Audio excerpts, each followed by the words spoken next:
तो देखो page number 12 पे जो अपना नेक्स्ट टॉपिक है वो क्या है, ग्रेचुइटी।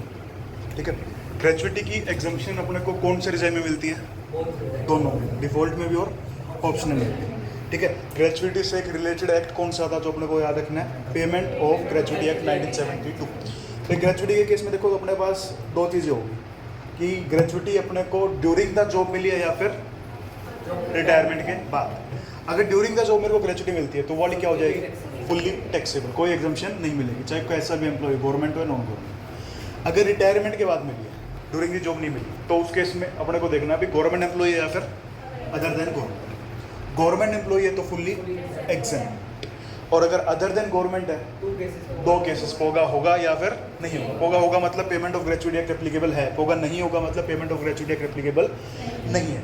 इन दोनों ही केस में ना पहली दो लिमिट तो सेम है, तीसरी लिमिट क्या है? अलग है। पहली दो लिमिट क्या है दोनों ही केसेस में? अमाउंट रिसीव्ड और 20 लाख। अब तीसरी लिमिट है ना वो अपने को देखना है, तो अगले पेज पे अपने तीसरी लिमिट को कंपेयर भी किया। वैसे तीसरी लिमिट है क्या? होगा होगा वाले में तीसरी लिमिट क्या है? 15 divide by 26 into last ground salary into years of service. और दूसरा होगा नहीं होगा वाले में 1/2 into average salary into years of service. फिर इन दोनों में अपने डिफरेंस देखा था कि भाई जो पोगा होगा ना वहाँ पे हम लास्ट ग्राउंड सैलरी ले रहे हैं, भाई जब हम रिटायर हुए तो हमारी सैलरी कितनी थी वो इसमें ले लिया हमने। पोगा नहीं होगा वाले में एवरेज सैलरी लिए, कितने मंथ्स की एवरेज? 10 महीनों के एवरेज। ये 10 महीने कब से स्टार्ट होंगे? Preceding the date of retirement या preceding the month of retirement? Preceding the month of retirement. याद रखना है, ग्रेचुइटी में आएगा preceding the month of retirement, leave encashment में preceding the date of retirement. इसके बाद दोनों में सैलरी का मतलब क्या क्या है? होगा होगा वाले में सैलरी का मतलब बेसिक और डीए। डीए कौन सा आएगा इसमें? सारा। और दूसरे वाले में होगा नहीं होगा वाले में एचआरए वाली सैलरी, बेसिक प्लस डीए कौन सा? रिटायरमेंट बेनिफिट्स वाला, और कमीशन कौन सा? टर्नओवर। ठीक है, और जो नंबर ऑफ ईयर्स है, अगर पोगा होगा तो 6 महीने से ज़्यादा के पीरियड को हम क्या मान लेंगे? 1 साल। और दूसरे वाले केस में मंथ्स को इग्नोर करना। ठीक है, और पोगा होगा में 15 बाई क्या लेते हैं हम? 26। क्या मानते हैं? एक मंथ में वर्किंग डेज कितने? 26। और दूसरे वाले में 30 डेज का मंथ मानते हैं, 1/2 कर देते हैं सिंपल उसमें। फिर हमने एक स्पेशल पॉइंट ये देखा कि भाई अगर एक पर्सन को ग्रेचुइटी मिल रही है एक से ज़्यादा एम्प्लॉयर्स, तो उस केस में भाई उसकी जो टोटल एग्जम्पशन है एक लाइफ टाइम वो कितनी रहेगी? 20 लाख। मतलब सपोज मुझे पहले एक बार ग्रेचुइटी मिली थी और मैं उसको ऐसे एग्जम्पशन क्लेम कर चुका हूँ, तो मैं जितनी एग्जम्पशन क्लेम कर चुका हूँ पहले, इसको मैं 20 लाख में से क्या कर दूंगा? लेस, जब मैं दोबारा ग्रेचुइटी की एग्जम्पशन क्लेम करूँ। ठीक है, नेक्स्ट अपने पास पेमेंट क्या है? Leave encashment. मतलब जो अपने पास अनअवेल्ड लीव्स थी उसके बदले अपने को पेमेंट मिल रही है। लीव एनकैशमेंट में भी सिमिलर ग्रेचुइटी की तरह एग्जम्पशन कौन से रिजाइम में मिलेगी? दोनों में, डिफॉल्ट में और ऑप्शनल में। नेक्स्ट उसके बाद क्या है भाई? जो लीव एनकैशमेंट का पैसा है वो भी मेरे को 2 टाइम पे मिल सकता है, या तो ड्यूरिंग द जॉब या फिर आफ्टर रिटायरमेंट। अगर during the job leave encashment का पैसा मिला तो क्या होगा? Fully taxable. कौन से एम्प्लॉय के लिए? गवर्नमेंट या नॉन गवर्नमेंट? सबके लिए। अच्छा, रिटायरमेंट के बाद मिला तो 2 case, government employees, other than government employees. Government employees के लिए फुल्ली एग्जेम्प्ट, चाहे कोई भी रिजाइन। अगर अदर देन गवर्नमेंट एम्प्लॉयज है तो 4 कंडीशन है, चारों का क्या सिलेक्ट करना है अपने को? लिस्ट।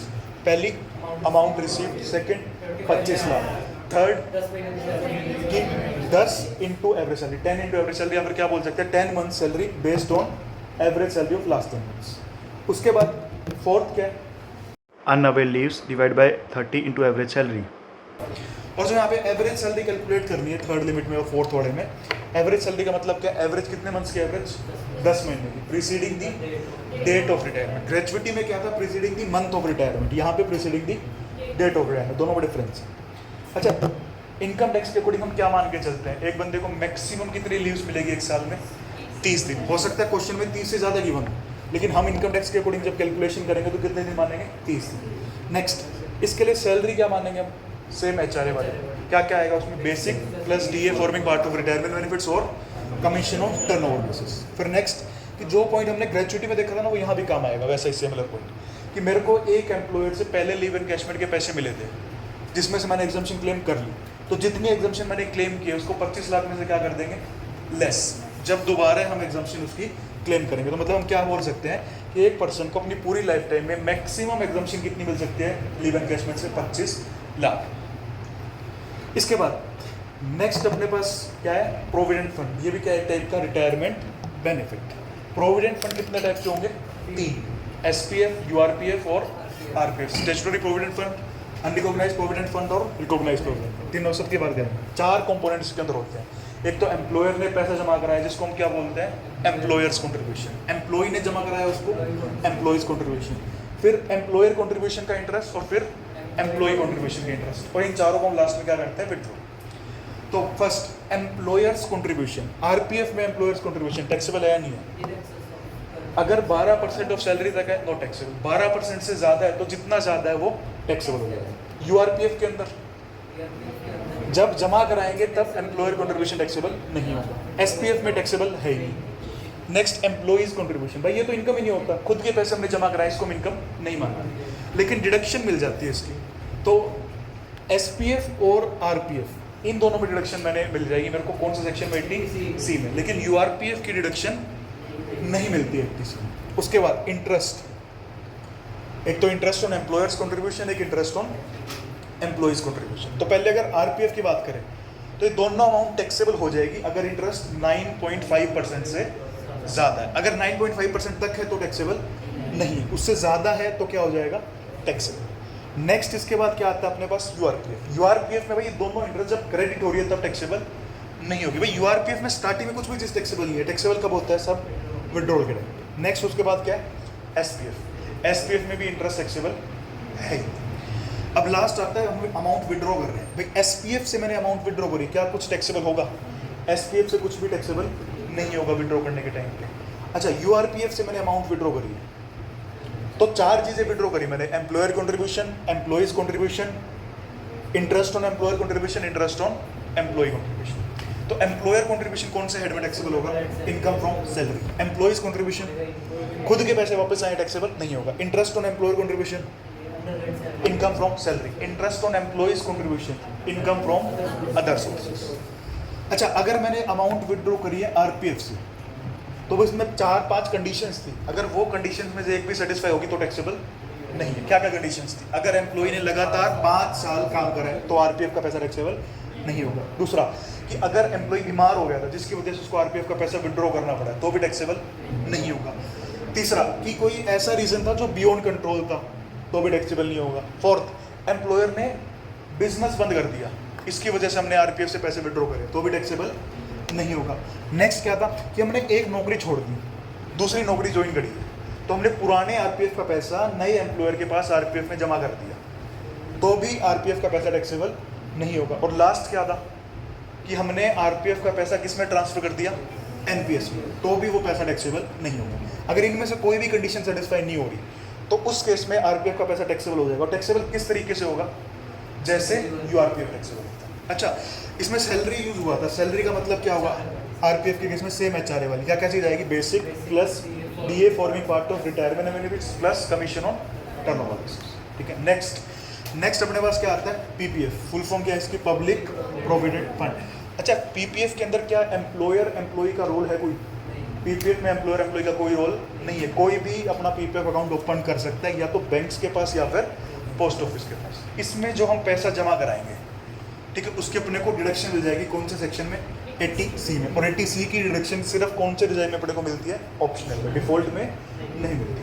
अच्छा, पीपीएफ के अंदर हम जो इंटरेस्ट हमें जो मिलेगा वो इंटरेस्ट टैक्सेबल होगा या एग्जेम्प्ट होगा, एग्जेम्प्ट। पीपीएफ का इंटरेस्ट टैक्सेबल नहीं होता। ठीक है। नेक्स्ट अपने पास आता है एनपीएस। एनपीएस की फुल फॉर्म क्या, न्यू पेंशन स्कीम। एम्प्लॉयर भी जमा करा सकता है इसमें, एम्प्लॉय भी जमा करा सकता है। तो सबसे पहले एम्प्लॉयर ने एनपीएस में पैसे जमा कराए, वो एम्प्लॉय की सैलरी में क्या हो जाएंगे, ऐड। फर्स्ट पॉइंट हमने ये देखा। सेकंड, एम्प्लॉय को उसकी डिडक्शन में मिल जाएगी कौन से सेक्शन में, 80CCD सबसेक्शन 2। ये सेक्शन कौन से डिजाइन में मिलता है, दोनों, डिफॉल्ट में भी और ऑप्शनल में भी। तीसरा पॉइंट कि अगर एम्प्लॉय ने खुद के पैसे जमा कराए एनपीएस में तो उसको भी डिडक्शन मिल जाएगी कौन से सेक्शन में, 2 सेक्शन से, 80CCD subsection 1, 80CCD subsection 1B। कौन से डिजाइन में मिलेंगे दोनों सेक्शन, सिर्फ ऑप्शनल। नेक्स्ट अपने पास आता है टॉपिक एम्प्लॉयर्स या फिर सेंट्रल गवर्नमेंट का contribution to ACF, Agniveer corpus fund. ठीक है। तो इसमें जो एम्प्लॉयर का कंट्रीब्यूशन है वो एम्प्लॉय की सैलरी में क्या हो जाएगा, पहले तो ऐड हो जाएगा, फिर उसको डिडक्शन मिलेगी, कौन से सेक्शन में था, 80 CCH सबसेक्शन 2। और ये सेक्शन कौन से रिजाइम में मिलता है, दोनों में, डिफॉल्ट में भी और ऑप्शनल में भी। थर्ड पॉइंट हमने क्या देखा कि भाई जो एम्प्लॉय खुद जमा कराएगा अपने ACF के अंदर, अग्निवीर कॉर्पस फंड के अंदर, तो वो पैसे की डिडक्शन भी मिल जाएगी उसको, कौन से सेक्शन में, 80 CCH सबसेक्शन 1। कौन से रिजाइम में, सिर्फ ऑप्शनल। नेक्स्ट अब स्टार्ट होता है सेक्शन 17 सबसेक्शन 3। किस चीज़ का है, profit in lieu of salary. तो भाई ये चीज़ भी सारी टैक्सेबल कहाँ होती है, इनकम फ्रॉम सैलरी में। इसमें पहला पॉइंट क्या है, compensation on account of termination of employment, कि हमने हमारे एम्प्लॉय को नौकरी से निकाल दिया, बदले में जो उसको पेमेंट दी वो भी कौन से हेड में आएगी, इनकम फ्रॉम सैलरी में।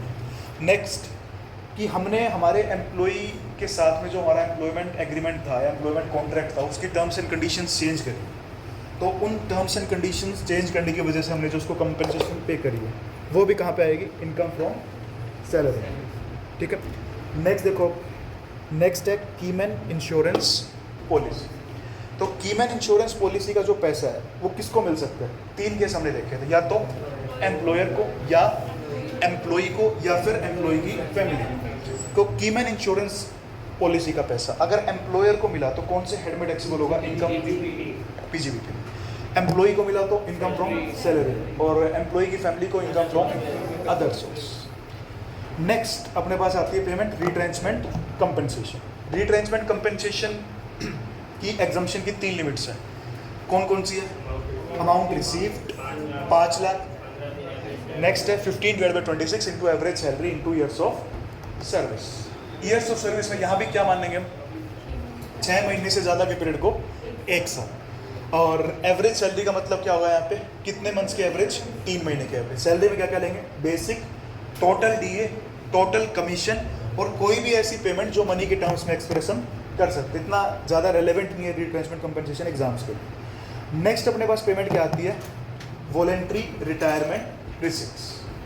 तो वॉलेंट्री रिटायरमेंट की जो 4 लिमिट थी एग्जाम्पशन की, कौन कौन सी थी, पहली क्या थी, amount receive, second 5 lakh, third 3 महीने की salary into years of service, और fourth last drawn salary into remaining months of service. इन चारों का क्या सिलेक्ट करना है, लोअर, वो अपने को मिल जाएगी एग्जाम्पशन, बाकी हो जाएगा टैक्सेबल। उसके बाद सैलरी, इसके लिए हम क्या कंसिडर करते हैं, VRS के लिए जो सेम HRA में थी, क्या थी, basic plus DA forming part of retirement benefits plus commission on turnover basis.